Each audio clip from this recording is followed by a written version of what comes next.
अरे भाई, किसी ड्रामा में ना बड़े अरसे बाद एक ऐसा सीन आया है जिसने ना मज़ा कराया और जिसे कहते हैं ना स्पाइन चिलिंग परफॉर्मेंस। क्योंकि मूवीज़ में तो ऐसे सीन होते रहते हैं ना कि ऐसे शू शाँ वाले सीन्स हम देखते रहते हैं मूवीज़ में, तो एक कैजुअल बात है, लेकिन ड्रामा में ऐसा सीन बहुत कम होता है। अब महमिल का अपने मंगेतर के साथ सलूक, और ये जो फरहाद का भाई है ना बड़ा, अम, कितना सॉफ्ट और कितना प्यारा करैक्टर है। लग ही नहीं रहा कि वो फरहाद का भाई है, या वो अपने, या इसलिए कहते हैं ना कि शायद जब इंसान अपना एनवायरनमेंट चेंज कर लेता है, जब इंसान अपने इर्द गिर्द के इंसान चेंज कर लेता है, तो उसका माइंडसेट बहुत चेंज हो जाता है। अक्सर लोग अब्रोड जाके जो है ना वो चेंज हो जाते हैं, उनका माइंडसेट चेंज होता है, और बहुत से लोगों का नहीं भी होता, क्योंकि शायद उनके जीन्स ढीठ इतने होते हैं कि उनका इन्वायरमेंट उन पर असर ही नहीं करता। उनकी जो एक तरबियत है वो उनकी घुट्टी में मिल चुकी होती है।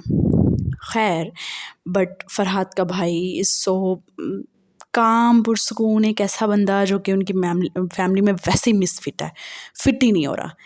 पर शमरेज़ क्या लुक्स दे रहा है भाई, वो बंदा क्या लुक्स दे रहा है, क्या वो एक उसके चेहरे पे वो जारियत और एक वो गुंडे वाला एक होता है ना। क्योंकि जब ड्रामा स्टार्ट हुआ था ना, जब तक शमरेज़ की एंट्री नहीं हुई थी, तब तक ना वाइब ही नहीं आ रही थी कि कोई गुंडे वाली वाइब है, कोई गुंडे लोग हैं, कोई माफिया है, कोई इस तरह के लोग हैं, वाइब ही नहीं आ रही थी। लेकिन जब से शमरेज़ की एंट्री हुई है ड्रामे में, तब से पता चल रहा है कि अच्छा ठीक है, पता लग रहा है कि हाँ हाँ भाई, कोई गुंडा है, कोई माफिया है, कोई बुरा इंसान है, कोई एक बैडी है जिसे हम बैडी कहते हैं। तो उसका चेहरा जो है ना वो बैडी जैसा एक चेहरा है उसका, और लुक्स वो ऐसे दे रहा है। So it's really liking. और जब उसका बाप उसे भेजता है, तो जिस तरह से उसकी माँ बेचारी आगे बढ़कर, महमल की माँ और शमरेज़ की माँ जब उसे गले लगा रही होती है कि मैं तुम्हें जी भर के देख लूँ, यानी कि वो उसे उम्मीद ही नहीं है कि मेरा बेटा ज़िंदा वापस आएगा।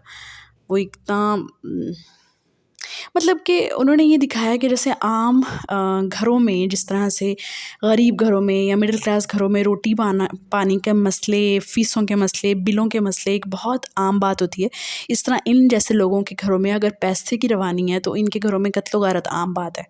उसकी माँ को यकीन ही नहीं है कि मेरा बेटा वापस आएगा, इसलिए वो ऐसे देख रही है कि हाँ, मैं अपने बेटे को देख लूँ कि पता नहीं उसने वापस भी आना है कि नहीं, मैं उसे जी भर के देख लूँ।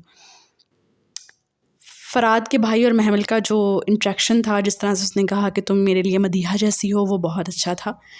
और अब पता चला सुरैया की क्या कारस्तानी थी। Suraiya is the mastermind. फुप्पो, सुरैया फुप्पो इज़ द मास्टरमाइंड, क्योंकि वो बंदी जानबूझ के महमल के दिल में मंटो के लिए मोहब्बत पैदा कर रही है, ताकि कल को वो अपने बाप के सामने खड़ी हो सके। और वो बाप जिसने सुरैया को, यानी जो है अमृतसरी है, उसने सुरैया को, अपनी बहन को, उसकी मोहब्बत से शादी नहीं करने दी, तो वो अपनी बेटी को भी सारी बातें नहीं करने देगा, और वो भी मंटो के साथ तो बिल्कुल ही नहीं करने देगा, चाहे वो जितना मर्जी सॉफ्ट हार्ट है अपनी बेटी के लिए। वहाँ पे होगा फसाद, वहाँ पे होगा मेस क्रिएट। उस औरत ने फरहाद को ये कहा कि हाँ ठीक है, अगर तुम ज़िंदा रह गए तो महमल तुम्हारी, इस तरह के उसके ज़हन में ख़यालात डाले कि उसको एक उम्मीद हो गई कि हाँ भाई, अगर मैं कोशिश करूँ तो अमृतसरियों की बेटी मुझे मिल सकती है। मोहब्बत कोई नहीं है उसे महमल से, क्योंकि इंसान जिससे मोहब्बत करता है उसको कभी भी बेइज्जत नहीं करता, वो भी बीच चौराहे में।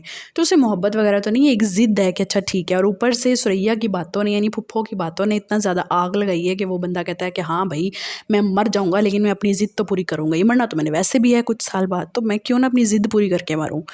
ठीक है, तो वो एक जो आग लगाई है ना, वो सुरैया की आग लगाई है, इस दूसरी तरफ वो महमल के दिल में आग लगा रही है। अब उसकी लगाई हुई आग का नतीजा ये है कि उसका भतीजा जो है वो जा रहा है अब अपने बाप के कहने पे उस बंदे को कत्ल करने के लिए। अब या तो वो उसे मारेगा या वो खुद मरेगा। पता नहीं, एक वाइब आ रही है कि शायद फरहाद का बड़ा भाई मर जाएगा।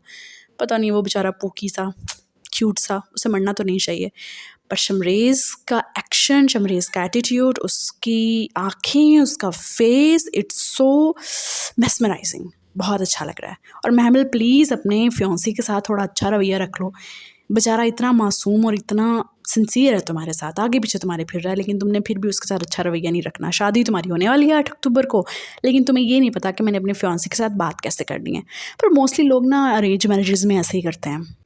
अरेंज मैरिज करवाते हुए ना लोगों के अंदर एक पता नहीं एटीट्यूड होता है, एक पता नहीं अजीब किस्म का ही एटीट्यूड होता है कि नखरे दिखाना और बात बात पे अपनी डिमांडें मनवाना। क्योंकि उन्हें ये होता है कि हमारे माँ बाप ने रिश्ता किया है, तो अगर कुछ भी ऊंच नीच हो जाती है तो माँ बाप जो हैं वो खुद ही इसको सही करेंगे और खुद ही इसको ठीक करेंगे, या अगर हमारी जान भी छुड़वानी हुई तो वो ही करेंगे, उन्हीं का सर दर्द है, सब कुछ उनका ही है। लेकिन लव मैरिज में बेचारे खुद ही भुगतते रहते हैं, क्योंकि उन्हें पता होता है कि माँ बाप ने तो स्टैंड लेना नहीं है।